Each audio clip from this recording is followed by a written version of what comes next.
Everyone, welcome to my channel. In today's video, I am super excited to share with all of you the products that I hauled during the recent Sephora Spring VIB sale. So this is one of my favorite sales of the whole year because Sephora's entire website is discounted, and so I picked up a lot of makeup and skincare products that I've been wanting to try for a while. And so in today's video, I'll run through all of these products and let me know in the comments down below if there are products that you are especially interested in. I still need to make my way through actually filming content with these products. So if there's something that really catches your eye, I'll try to prioritize getting that content out faster. I did already film one video though with some of these products, so I'll point that out as I run through these. So to start out, let's talk about the skincare products that I picked up. So first off, I picked up this facial treatment essence from SK-II. This is a very expensive essence, definitely the most money I have ever spent on this type of product. But this is a product that I have been eyeing for a very, very long time. Even before I got into makeup and skincare, I had heard about this product and people just raving about how amazing it is. It's taken me a long time to pick this up because it is quite pricey and I'm always a little skeptical of skincare claims, but I figured I would finally give this a shot. I would love to hear if any of you guys have tried this product before because I'm really hoping that this really revolutionizes my skin given the price. So I'll definitely have to keep you guys updated in my monthly favorites in terms of how this product works for me. The next skincare product is this sunscreen from Paula's Choice. This is the Youth Extending Daily Hydrating Fluid and is SPF 50. I picked this up because I heard rave reviews about this from Patty Alonso, and I am constantly on the hunt for new sunscreens because I wear sunscreen on a daily basis, but I haven't really found a holy grail sunscreen yet. I find that a lot of sunscreens dry out my skin as the course of the day wears on, and then a lot of them also irritate my sensitive skin. So I'm really hoping that this works out for me. So this is also a product I'll have to keep you guys posted on. But if you guys have a favorite sunscreen, please let me know in the comments down below. I also picked up these cleansing spa water wipes from Kogan Do.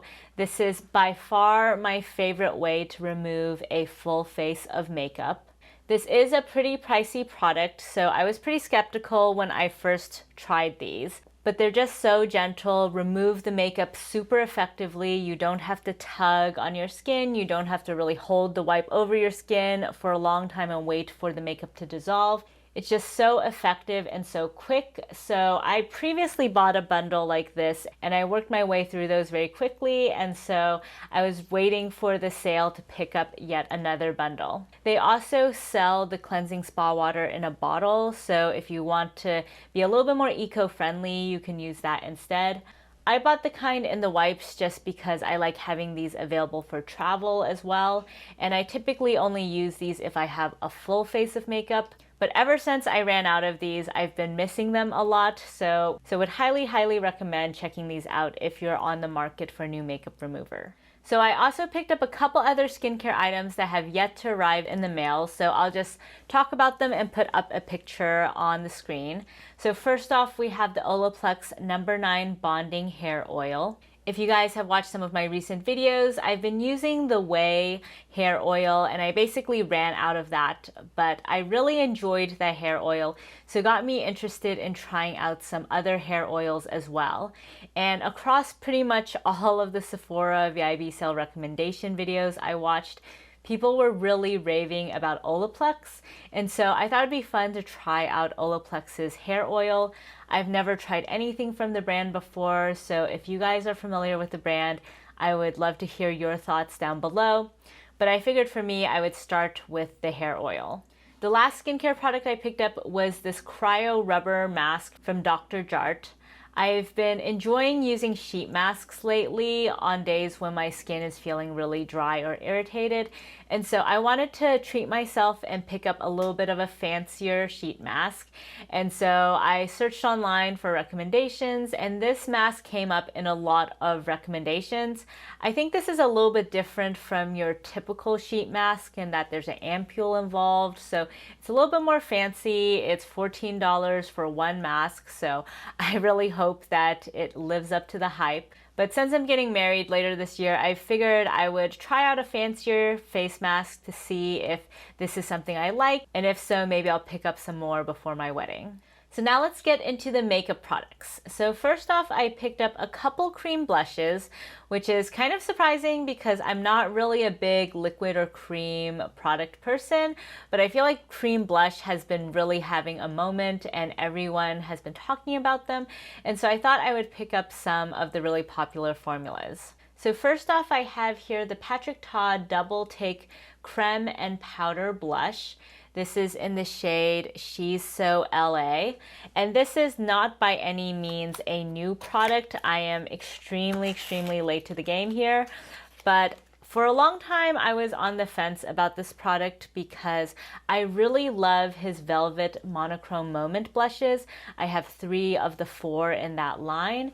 And so I knew I liked his powder formula, but I wasn't so sure if I would like the cream formula. But I've been warming up the cream blushes lately, and so I figured I would try this out. Also, I've been on the hunt for a really good nude cream blush for an everyday basis, so I'm really hoping this will fit the bill. If you guys aren't familiar with this product, it's quite unique in that Patrick Ta actually recommends that you first go in with the powder and then layer the cream on top. So I'm really excited to try that, and also maybe try it the other way around and try them individually. Let me know if you guys would be interested in a video where I experiment with all of those different ways of applying this. But I am super excited to finally have this in my collection because I've heard just so many great things about this product, and I already know that I really love Patrick Ta's powder blush formula. Next we have this cream blush from Tower 28 in the shade Magic Hour. So I actually already have this Beach Please blush in the shade Golden Hour. So that is one of my overall favorite blushes, and I really love the formulation. So I figured it was about time for me to pick up another shade in this line. And recently I've been in the mood for more nude toned looks, and so I wanted to pick up Magic Hour because this looks like it'll be perfect for just an everyday basis. And I find with this formula, it applies really smoothly on the cheeks. There's no patchiness at all. You can just use a finger, and it has pretty good pigmentation if you build it up, but you can also sheer it out. So I'm super excited to try this guy out. And let me actually give you guys a couple swatches so you can see. So here we have Magic Hour. Wow, that's such a creamy formula. I'm so excited to try this out on the cheeks. And then, as much as I hate disturbing a fresh compact, let me give you guys swatches of the Patrick Ta as well, just so you can see. Okay, so the cream blush is definitely a little bit more sheer in comparison to the Tower 28. And then here is the powder. They're basically the same shade. I would say the cream is just maybe a tiny bit more warm toned. But both of these look so perfect for an everyday basis, so I'm very excited to have these in my collection now. The last blush I picked up is a powder blush from Laura Mercier. So this is in the shade Ginger. And this is actually the blush color I have on today. So let me also just give you guys a swatch. You can see this one's a little bit lighter, a little bit more peachy in shade, but overall a pretty muted, natural shade on the cheeks. I previously tried out this blush formula in the shade Fresco, which is one of the shimmer blushes, and that one came across a little bit silvery on my skin because the shimmer particles had a bit of silver reflect, and so I wasn't a huge fan of that. And so this time I wanted to try one of the matte formulas because I do really love how Laura Mercier's blushes blend into the skin. They're very sheer and buildable, and so just super easy to work with and really beautiful in finish. Moving to the eye area, for the brows, I picked up this Gucci brow pencil. So this is in the shade 4. And this is a double-ended pencil. You have a spoolie brush on one side and the pencil on the other side. It's a wood pencil, but the lids are metal, so it does have a little bit of that luxurious feel. And I was interested in this because it is a powder pencil, and personally most of the pencils I have at the moment are a little bit more creamy, a little bit more gel pomade like, and so I wanted to pick this up because I do also really enjoy more of the brow powder look. I think that looks a little bit more natural, a little bit more soft and romantic. And so today actually is the first time I tried on this brow pencil, and I've been really liking it so far. I think the shade 4 is pretty good for my skin tone and hair color. It's overall a very cool toned brown, which is what I'm always looking for with brow products. And it was super fast and easy to apply on the brows and blend out. Next, we have eye primer. I picked up this mini ABH eye primer, and I was interested in this because Morgan Turner has been really raving about this eye primer, especially for use with pastel eyeshadows. And I've been really loving my Natasha Denona pastel palette lately, but I thought it might be nice to have a brighter base underneath, and so this primer is quite white in comparison to some of my other eye primers. I do have this primer on today and it worked really well, but I'm really excited to try this out with some pastel shadows. Next for the eyes, we have this Danessa Myricks eye pencil. This is her multi-chrome pencil, and I got this in the shade Charoite. I'm not really sure if I'm pronouncing it right, but it's the deep purple shade. So you can see the pencil has this beautiful multi-chrome packaging. It's so fun to look at. It's a pretty small, thin pencil overall, so if I compare it to the Gucci brow pencil, for example, you can just see that it's way, way smaller. Let me also give you guys a swatch of this shade. So it's a little bit hard to see the multi-chrome effect in camera, but definitely in person, if you swatch it, you can see it quite clearly. It shifts from a purple to a pink to almost a bronzy shade. I have tried this on the eyes once so far, and I will say on the eyes it's a little bit harder to see that shift, but I am looking forward to playing around with this and doing some more intricate graphic eye looks. Hopefully if I make the eyeliner the focus of the look, I'll be able to see that shift a little bit more. So definitely stay tuned for a video featuring this product. And I forgot to mention, the Gucci brow pencil comes with this really cute pencil sharpener as well. The eye product I'm the most excited about though is this Dior palette in the Color Story Soft Cashmere. That's what I have on my lids today. And this is my first ever Dior palette, so I was really excited to pick this up in the sale. Dior is quite pricey, so I've been eyeing their eyeshadows for a while, but thus far they had not really caught my attention the same way Pat McGrath and Natasha Denona and Charlotte Tilbury ones have. But based on my initial impressions today, I'm really loving this quint so far, and so definitely stay tuned for a Dior themed video featuring this palette. And for me, what made me finally bite the bullet in terms of picking this up is I've just constantly heard both Morgan Turner and Michelle Wong rave about this palette in particular, and so I thought this would be a good place to start out with Dior. For the lips, I picked up two products which I'm wearing today.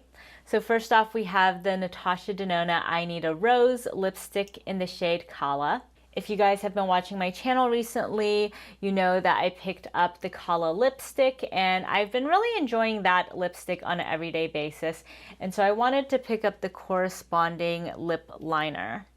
You can see it's a really nice everyday shade. It's basically a rosy brown, and it's very similar to my actual lip color, and so I'm really excited to have this lip liner in my collection.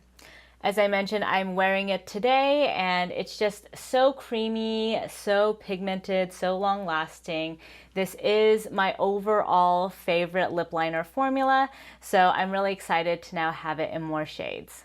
On top of the lip liner, I have this Dior Addict Shine On lipstick, and I picked this up in the shade Bandana. So this is a really beautiful everyday nude shade. You can see that it's in that same sort of rosy nude color story.